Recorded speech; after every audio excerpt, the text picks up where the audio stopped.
राष्ट्र का मतलब हमें किसी धर्म से या पंथ से, धर्म तो सिर्फ सनातन है, हमें किसी पंथ से मतलब नहीं, किसी पंथ से दोहराए नहीं, अपितु बार बार सनातन धर्म की जो अवहेलना की जाती, उस अवहेलना से बचाने के लिए वह भारत के अंदर की अखंडता ना खंड खंड हो, इसलिए भारत को हिंदू राष्ट्र बनाना बहुत आवश्यक है। बाबा ने हिंदू राष्ट्र का टारगेट फिक्स कर दिया। यह आयोजन निश्चित रूप से हिंदू राष्ट्र की ओर अग्रसर होकर के निर्विघ्न संपन्न होगा। राम कथा के साथ कटा सनातन राष्ट्र का पर्चा। पूर्व के जितने भी विषय हो चुके उन पर चर्चा मत करना, बहुत जवाब दिया हमने ठोक कर, और यज्ञ के बाद फिर ठोक कर देंगे। दिव्य दरबार में चमत्कार को नेताओं का नमस्कार। राजनीति पत्नी है, धर्मपति है। राजनेताओं में हमारे पूरे छतरपुर बुंदेलखंड के सभी विधायक महोदय आएंगे, यहाँ के क्षेत्रीय विधायक भी आएंगे। कमलनाथ जी हनुमान जी के भक्त हैं, श्री कमलनाथ जी भी पहुँचेंगे।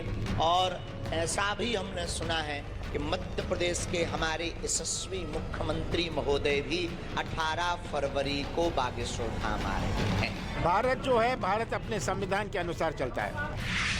सनातन के महायज्ञ पर छिड़ गया महासंग्राम। वो चमत्कारी बाबा है, तो वहीं बैठे बैठे चीन को भस्म करने रोज बॉर्डर फैला करके परेशान करता रहता भारत को। हिंदुस्तान कभी भी हिंदू राष्ट्र नहीं बन सकता है और ना मुस्लिम राष्ट्र बन सकता है। दिव्य दरबार में जयकार, हिंदू राष्ट्र का शंखनाद। आशीर्वाद का आशीर्वाद। तो बागेश्वर धाम में हिंदुत्व के सबसे बड़े शक्ति प्रदर्शन की शुरुआत हो चुकी है। हिंदू राष्ट्र के लिए बाबा ने महायज्ञ आरंभ कर दिया है। बड़ी खबर है, संतों की सेना भी छतरपुर के गढ़गांव पहुंच चुकी है, जहां कथावाचक धीरेन्द्र शास्त्री ने बाबा बागेश्वर ने महायज्ञ के साथ हिंदू राष्ट्र पर टारगेट फिक्स कर दिया है। और बाबा को पूरा कॉन्फिडेंस है कि उनका सनातन राष्ट्र का सपना जरूर जल्द पूरा होने वाला है।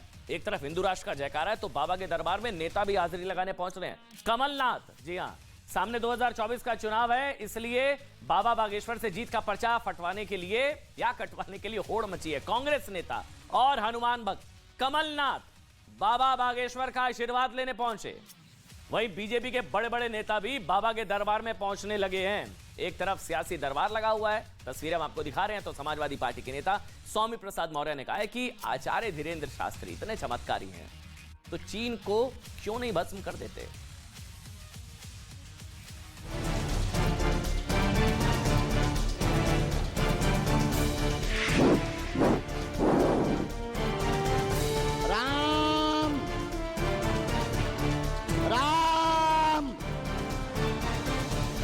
हिंदू शेर है, भगौड़े नहीं है। हम ललकार का काम करते हैं क्योंकि हम हनुमान जी के चेला। बागेश्वर धाम का दरबार फिर सजा है। भव्य दरबार से एक बार फिर उद्घोष हुआ है हिंदू राष्ट्र का।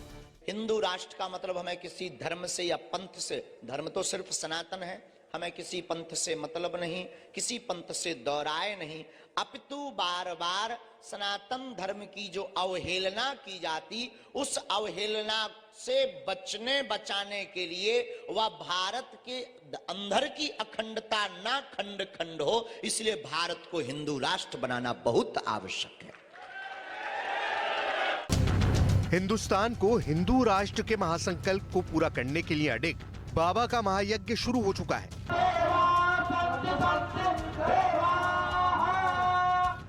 इसके पहले बागेश्वर सरकार ने संगम में डुबकी लगाई और वहां हिंदू राष्ट्र का अमृत मंथन किया। बाबा ने संतों का साथ मांगा और उन्हें यज्ञ में आने के लिए निमंत्रण भी दिया। अब हिंदू राष्ट्र की कल्पना को सच करने के लिए महायज्ञ करा रहे हैं। छतरपुर में अपने धाम से हजारों श्रद्धालुओं के बीच बाबा ने इसका जयघोष कर दिया है। यह आयोजन निश्चित रूप से हिंदू राष्ट्र की ओर अग्रसर होकर के निर्विघ्न संपन्न होगा। आस्था और विश्वास के साथ तर्क और विज्ञान का संग्राम छिड़ चुका है। भारत का संत समाज धीरेन्द्र शास्त्री के साथ खड़ा है। श्रद्धालुओं को अपने बाबा पर पूरा विश्वास है। दूसरी तरफ बाबा के विरोध में जमकर बयानबाजी हो रही है। बाबा बागेश्वर ने जब से धर्मांतरण और हिंदू राष्ट्र का पर्चा निकाला है और खुलेआम सनातन राष्ट्र का डंका बजाया है, उनके विरोधी तिलमिलाए हुए हैं और लगातार बाबा पर हमलावर हैं। इसलिए बाबा के दिव्य दरबार में चमत्कारों को चुनौती भी दी जा रही है। अगर वो चमत्कारी बाबा है तो वहीं बैठे बैठे चीन को भस्म कर दें, रोज बॉर्डर फैला करके परेशान करता रहता भारत को। करवा दो। बाबा के दरबार में बयानबाजी का विघ्न है तो सियासी चेहरे भी चमत्कार को नमस्कार करने पहुंच रहे हैं। 2024 में विजय की पर्ची कटवाने की सभी की इच्छा है, इसलिए बागेश्वर धाम के दरबार में पावरफुल नेताओं का जमावड़ा लगना शुरू हो गया है। बाबा ने आशीर्वाद दे दिया, बेड़ा पार है। राजनेताओं में हमारे पूरे छतरपुर बुंदेलखंड के सभी विधायक महोदय आएंगे, यहाँ के क्षेत्रीय विधायक भी आएंगे। कमलनाथ जी हनुमान जी के भक्त हैं, श्री कमलनाथ जी भी पहुंचेंगे। और ऐसा भी हमने सुना है कि मध्य प्रदेश के हमारे यशस्वी मुख्यमंत्री महोदय भी 18 फरवरी को बागेश्वर धाम आ रहे हैं। भारत जो है, भारत अपने संविधान के अनुसार चलता है। छतरपुर का गड़ा गांव के बागेश्वर धाम में एक हफ्ते के महोत्सव की शुरुआत हो चुकी है, जिसका समापन महाशिवरात्रि को होगा। बाबा के भक्तों को भी पूरा विश्वास है कि उन्होंने जो कहा है वो जरूर पूरा होगा। बाबा महायज्ञ करवा रहे हैं, कई संत भी पहुंच चुके हैं। बाबा का असल मकसद है हिंदू राष्ट्र के लिए लोगों का समर्थन हासिल करना। मैं एक दिन आपका उद्बोधन सुन रहा था दरबार में, आप कह रहे थे कि जो हरी हरी नहीं बोलेंगे उन तमाम लोगों को भी हरी हरी बोलना पड़ेगा। आपको दिक्कत है हरी हरी से? मुझे नहीं दिक्कत है, लेकिन तो जो बोलना चाहिए। जो मैं तो हरी हरी हरी हरी बोलो। जो दूसरे धर्म संप्रदाय के लोग हैं, क्या उन्हें भी उनको दिक्कत है तो उनको हाजमा की गोली खाने दो, तुम क्यों परेशान हो रहे हो? पूर्व के जितने भी विषय हो चुके उन पर चर्चा मत करना। बहुत जवाब दिया हमने ठोक कर, और यज्ञ के बाद फिर ठोक कर देंगे। हालांकि अभी भी बाबा के दरबार में प्रेत बाधा दूर करने के उपायों का दावा किया जाता है। उनके दरबार में जो इलाज किए जाते हैं उस पर अब भी सवाल उठते रहे हैं। कहीं बागेश्वर बाबा के चमत्कार को नमस्कार है तो कहीं तीखे सवाल। कहीं ये लड़ाई दिव्य दरबार बनाम जादू टोने की है तो कहीं आस्था और अंधविश्वास की है। कैसे ही में हमने जैसे ही सिग्नल मिलाए तो सिग्नल हमारे गड़बड़ हो गए, एरर आ गए। अरे राम राम, बहुत परेशान। पापा ने बताया था। नींद में चिल्ला रहे थे। हाँ। और बापू के आपको रात को सपने में चिल्ला रहे थे कि आ गए श्री राम, जय जय राम। और मैं जाके बोली क्या हो पापा, तुम मुझ पर चिल्लाए, तुम आई क्यों, उठाई क्यों मुझे? मैं उनका सपना देख रहा था ना। सब रुक गया है। बच्ची का जो है पति विचित्र है, व्यसन करता है, अलग होने की स्थिति आ गई है, बर्बाद कर दिया है। आपका घर भी पूरा बर्बाद हो गया गलत संगति के कारण।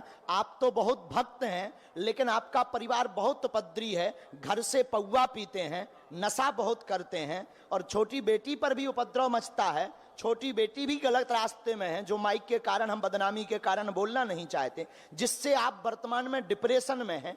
बहुत टोटका किए, उपाय किए। अब ये बच्ची जानने आई है कि हम क्या करें, वेट करें या अलग हों, यही विषय है। माल लगाई जाए प्रेत बाधा वालों को।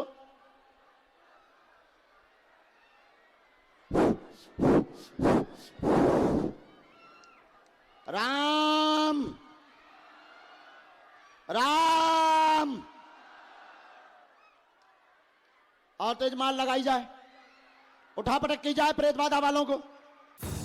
धीरेन्द्र शास्त्री ने दावा किया है कि उन्हें नेता नहीं बनना, लेकिन हिंदूवादी एजेंडे को आगे बढ़ाने के लिए धीरेन्द्र शास्त्री ने जो संकल्प लिया है उसे पूरा करने के लिए उत्तराखंड से संगम और अब महायज्ञ का आयोजन।